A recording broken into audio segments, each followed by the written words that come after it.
It looks like we're getting very close. The deal's being worked on. We're, I think, getting very close to getting an agreement where...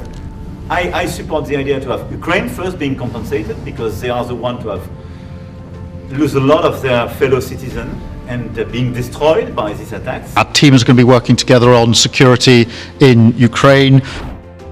In a gobsmacking act of diplomatic arson, Ukrainian President Volodymyr Zelensky torched 48 hours of blood, sweat and tears groundwork by UK Prime Minister Keir Starmer and French President Emmanuel Macron in a measly 48 minutes.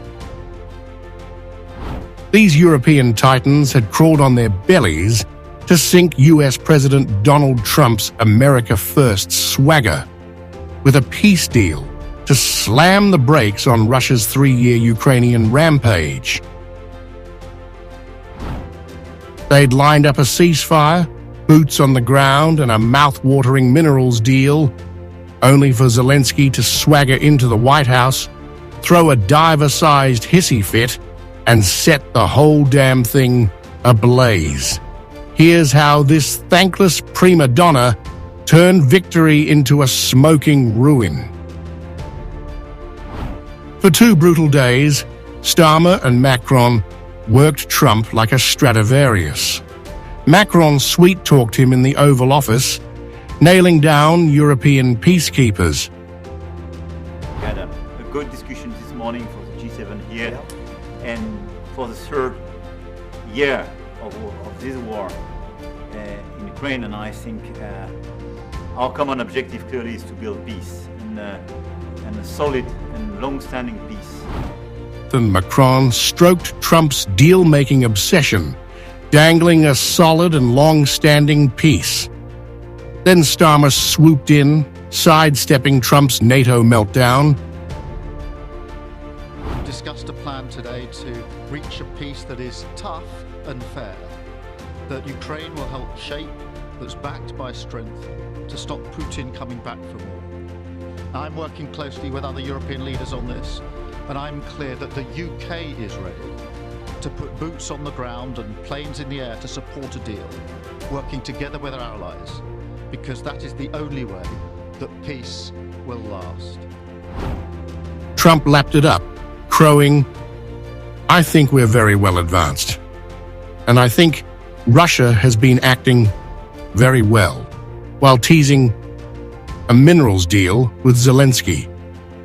He's coming, and we're going to be signing the deal together, probably in front of the media.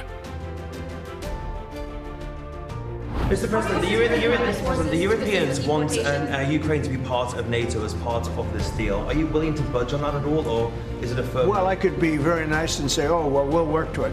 Look, it's not going to happen. It's just not going to happen. That's what started this whole thing. This was 48 hours of groveling brilliance. Starmer and Macron kneading Trump's ego, locking in his faith in Putin, and queuing up French muscle.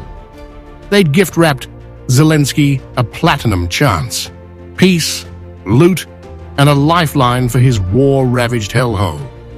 All he had to do was show up and play nice.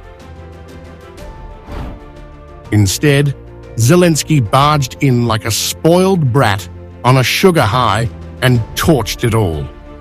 On February 28th, the White House became a bare-knuckle brawl. Trump and VP J.D. Vance had the minerals deal, Ukraine's economic CPR, ready to roll. But Zelensky couldn't zip it. He whined, "We are staying in our country, staying strong from the very beginning of the war. We've been alone, and we are thankful." I said thanks You haven't in been this alone. cabinet.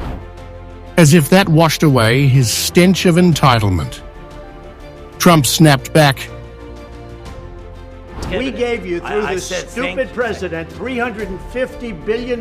You voted we gave for you your military president. equipment. You and you voted men for are your brave, president. but they had to use our military. What about West if people? you didn't have You our invited military me. equipment, You invited if me you to didn't speak. have our military equipment, this war would have been over in 2 weeks. Trump flaunted America's aid, jacked up to $350 billion from $180 billion. like a wrecking ball. After 40 minutes of Zelensky's whining, Trump kicked him out.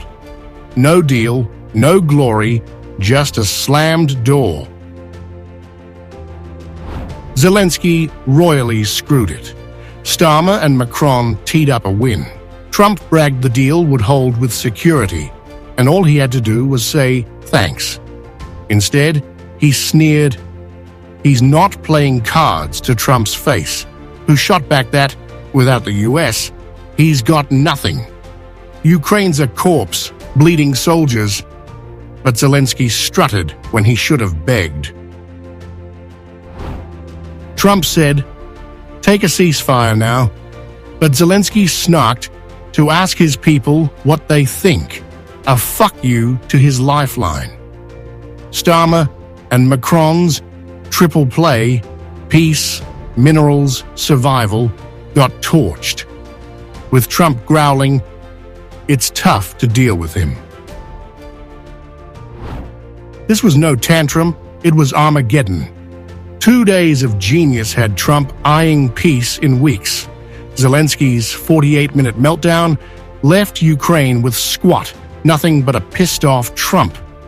The ingrate nuked his shot. Now bullets fly, and he's got only his big mouth to blame. Nice one, genius.